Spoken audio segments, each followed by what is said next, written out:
तो आज हम डिस्कस कर रहे हैं ग्राफ स्ट्रेस वर्सेस स्ट्रेन।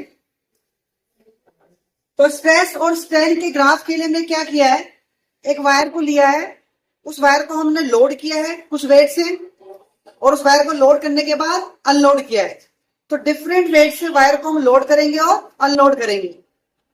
तो जब हमने वायर को लोड या अनलोड किया, उसके अंदर जो एक्सटेंशन आया, जो स्ट्रेन प्रोड्यूस हुई बाय अप्लाइंग अ स्ट्रेस, उन दोनों की ऑब्जर्वेशन से ग्राफ को प्लॉट किया है। अब ग्राफ क्या शो करता है, अगर हम ग्राफ में O से P तक के पोर्शन को देखें तो ग्राफ बिल्कुल कैसा है, स्ट्रेट लाइन में है।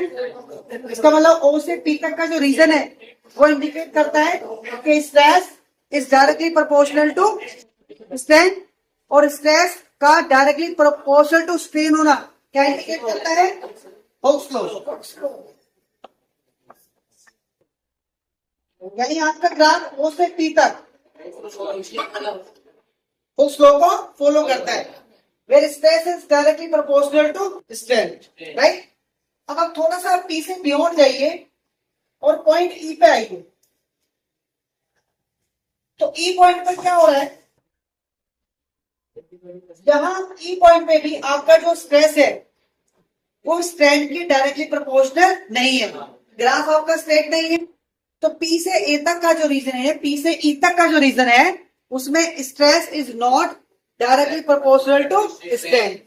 बट अगर P पे आपने वायर को लोड किया, वायर आपका E तक पहुंच गया, अगर E पर आप वायर को अनलोड करोगे तो वायर अपनी पोजीशन को रिगेन कर लेगा। बट P और E तक के लिए आपका stress is not directly proportional to strain. तो अगर E तक पहुंचने में वायर अपनी पोजीशन को रिगेन कर रहा है, इसका मतलब क्या हुआ कि O से E तक के रीजन में मटेरियल का बिहेवियर कैसा है, इलास्टिक है। तो हम ये कह सकते हैं कि जो O से E तक का स्पेस है वो क्या है आपका, इलास्टिक रीजन। और जो पॉइंट आपका E है,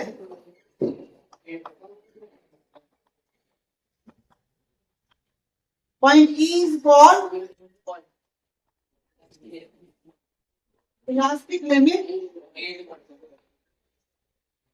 और एंड पॉइंट।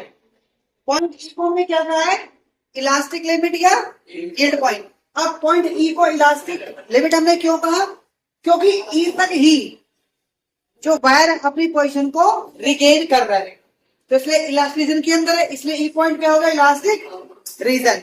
और ये पॉइंट क्यों कहा गया है, क्योंकि E पॉइंट के बाद अब उसका जो बिहेवियर है वो इलास्टिक नहीं रहेगा। It means to produce something, वो क्या प्रोड्यूस करेगा, यानी इलास्टिक बिहेवियर से हटके वो कुछ प्रोड्यूस करेगा। अब वो बिहेवियर कैसा होगा, उसका इलास्टिक होगा। इसलिए E पॉइंट को क्या कहा गया है, एंड पॉइंट कहा गया। और E से F तक का जो रीजन है,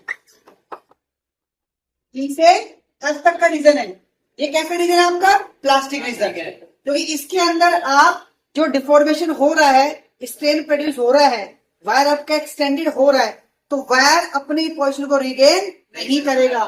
इसलिए E से F तक का रीजन क्या है आपका, प्लास्टिक रीजन।